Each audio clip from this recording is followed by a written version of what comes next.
This is Tom Lee, Editor-in-Chief of NEJM Catalyst, and we're talking today with Joanne Conroy, who is CEO of Dartmouth-Hitchcock Health.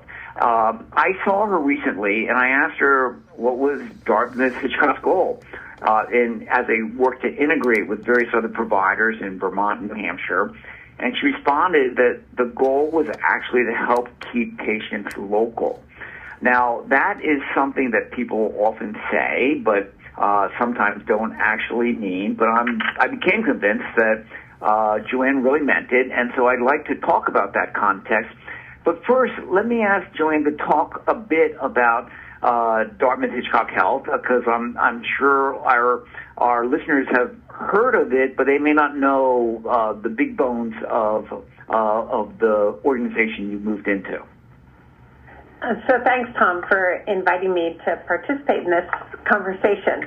So most people know Dartmouth-Hitchcock because of their awareness of our medical center in Lebanon, New Hampshire, and our affiliation with Dartmouth College, and more specifically the Geisel School of Medicine. Since 2013, however, we've become much larger than the traditional teaching hospital in Lebanon. We have added to our health system 3 critical access hospitals, 1 PPS hospital, and a visiting nurse and hospice organization that covers New Hampshire and Vermont. But in addition, we've created a network of 18 critical access hospitals throughout Vermont and New Hampshire that deliver care to Vermont, New Hampshire, and southern Maine. I think people don't appreciate that we are the most rural academic medical center in the country. We only have 170,000 people that live within 30 miles of the academic medical center. The next most rural academic medical center is Mayo in Rochester, Minnesota, which has 230,000 people within a 30-mile radius. And that creates just a whole different array of challenges in caring for people, and as we get back to the kind of focus of our conversation, keeping care local. Well, I think one of the extraordinary things which you hinted at was you're right on the borderline of 2 states, Vermont and New Hampshire, and they've got 2 really different healthcare philosophies. And my take from talking to you was that forced upon you an approach where, you know, you don't have the option of playing a game, of trying to optimize your financial performance under one kind of healthcare system or another. You have no choice other than to try to just provide the highest value care you can, and then try to get rewarded for it under both systems. I mean, is that like an optimistic take, or is that really how it feels? That is really how it is. We actually work very collaboratively with the University of Vermont and with Maine Health, because actually the populations we serve are very similar, very rural, with some small city issues. Our markets actually just abut. They don't really overlap because we're separated by the Green Mountains and the White Mountains, which are kind of national geographic barriers for people, you know, seeking care outside what you consider a normal service area for that academic medical center. But we actually get together a lot and talk about the things that challenge us as health systems and the things we can actually do together. Now, talking about Vermont and New Hampshire, it is a little bit of a tale of 2 cities. So Vermont has been a leader in trying to construct a single-payer system. So Vermont One Care, which we are a co-founder with UVM, takes both Medicare, Medicaid, and commercial, almost capitated payments, and distributes them to the network of really very small hospitals throughout Vermont in order to try to manage the utilization as well as the cost of care across the state. And then you've got New Hampshire, which has a foot really much more firmly in still the fee-for-service infrastructure. There's not a lot of managed care in New Hampshire, and it's almost a divided region because we have the southern part of the state, which is actually heavily populated, especially that southern part of the state up the seacoast. It's probably a shorter drive to Boston than it is up here to Lebanon. And then we have the northern part of the state, which is just impressively rural. There are areas of northern New Hampshire where you have to drive 2 hours to deliver a baby. And you drive a half an hour and maybe you pass, I don't know, a population of 2,000. You drive a half an hour in Massachusetts and you pass a population of 2 million. So it's actually they're very, very different challenges. Well, the conventional thing I think that many institutions would do in your situation would be try to pull as many patients to Hanover as you can. I know your institution's very full, so you would just build more beds. But what you're trying to do, it sounds like, is not do that. You're not trying to pull in more people. You're trying to help people stay at their local hospital if they need hospitalization, because in part because it's the right thing to do, but also because you don't want them to have to leave the region by, say, heading to Boston, for example, or heading to someplace in New York State. Is that how the logic goes? Yeah, so we've done the math, and an admission here is actually quite expensive. We have incredible resources for the most critically ill people. Our case mix index, which is an indication of the severity of illness, is quite high. We're one of the highest in New England.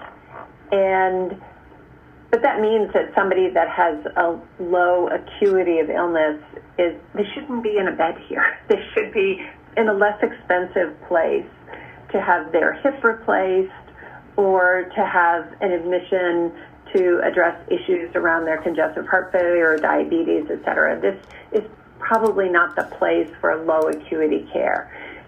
Because we have this really strong network of rural hospitals, what we've been doing is actually using several methods to bolster specialty services and access to specialty care. A lot of our rural hospitals using our telemedicine services. We have a center called Connected Care that does tele-ED, tele-ICU, tele-stroke, tele-psych, tele-specialty care.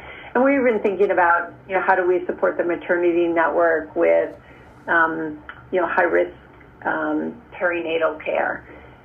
And that has actually been tremendously successful. That patient that somebody in ED is worried whether or not they need to be transferred, by talking to our neurologist, they can have a high level of confidence that they can actually manage that patient at their own facility, which is good for them and good for us. The second thing we've been doing in the hospitals that are part of our network is we've been gradually actually covering their EDs and their hospitalist service with teams that are all aligned around how we're delivering care. So the front doors that people come into the facilities, they get the same protocols, they get the same level of care at any of our facilities that they would get up here at Dartmouth-Hitchcock, and often with less mayhem, because our emergency room can be wild at times, less mayhem, and actually far closer to home. And that makes a world of difference when you think about discharging the patient and having them have a familiarity with the medical staff. So if they do have to return to the facility, they see a lot of familiar faces, and people actually do know the care that they have received to date.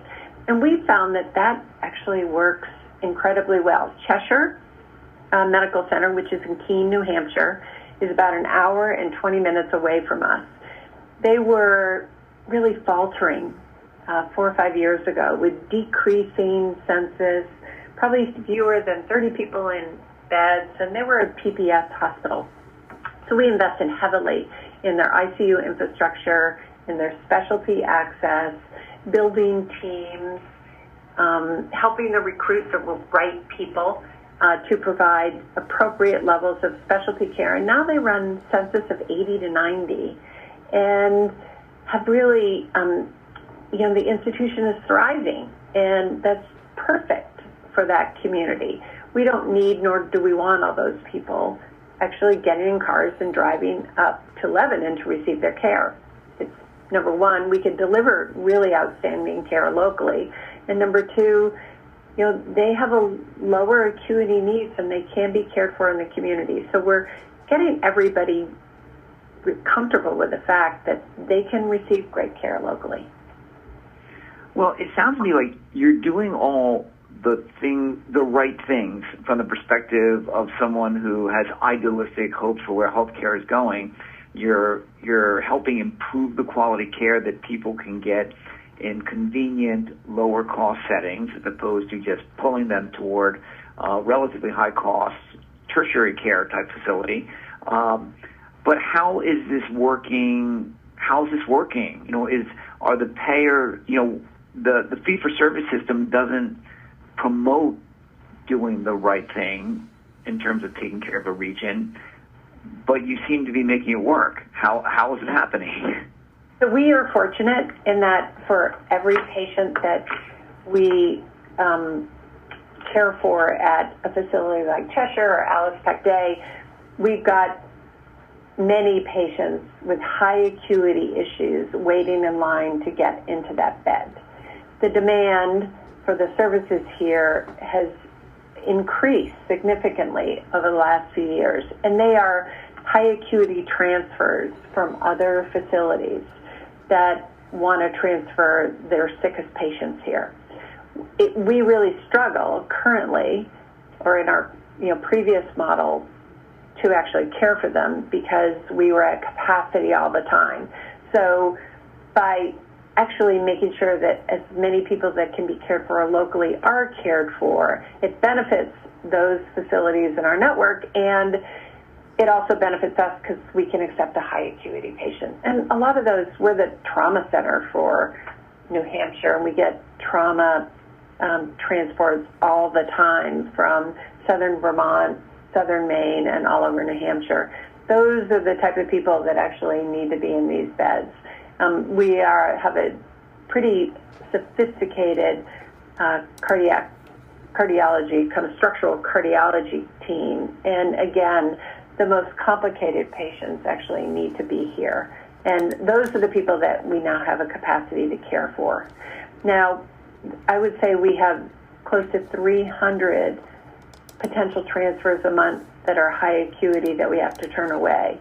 So we're trying to create capacity to allow those people to be cared for here.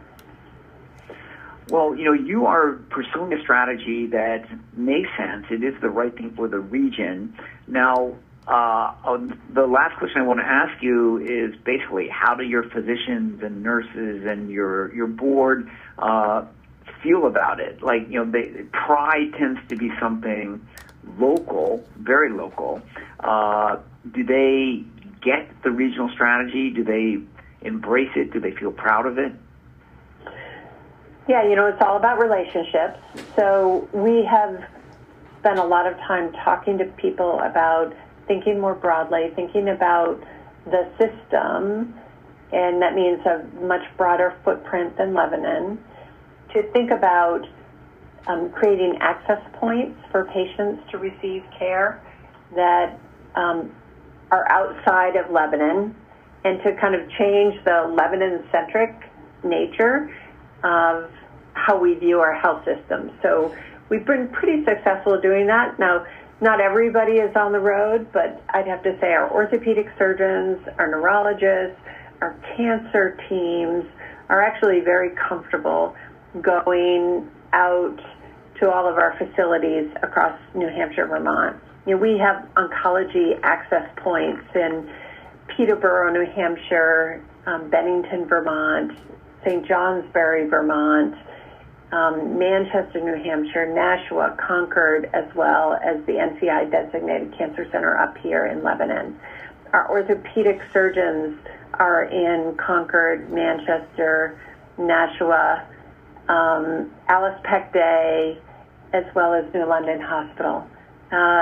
People are getting very comfortable with the fact that using an integrated electronic health record, and we do use Epic, they can actually drop into any of these settings and care for patients in a way that all of the information is shareable back to their home office here in Lebanon. And, how we run our clinic sites feels very familiar to people. So it removes a lot of those obstacles to delivering care outside the academic medical center. Well, I think we'll close by saying that I think that you're one of a limited number of organizations that are in the process of showing the rest of healthcare what it really means to be a system. It's not just putting everyone under the same legal structure, but it's having some physiology that brings the system to life. And I hope it'll be okay if we check in with you as the years go by, and I'm hoping that you'll be putting pressure on the rest of the healthcare system to try to make a system greater than the sum of its parts. Of course. And, we say to ourselves every single day that we are here to serve our patients, our people, and our community. And, giving great health care to a region is in and of itself a very important thing for any organization to do for improving the health of the citizens of the state.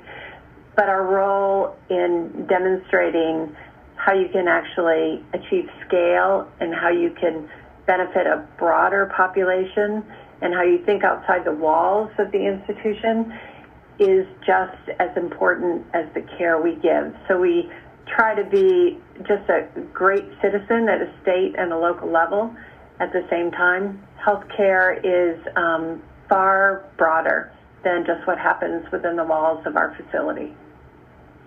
Thanks so much, Joanne. Thanks, Tom.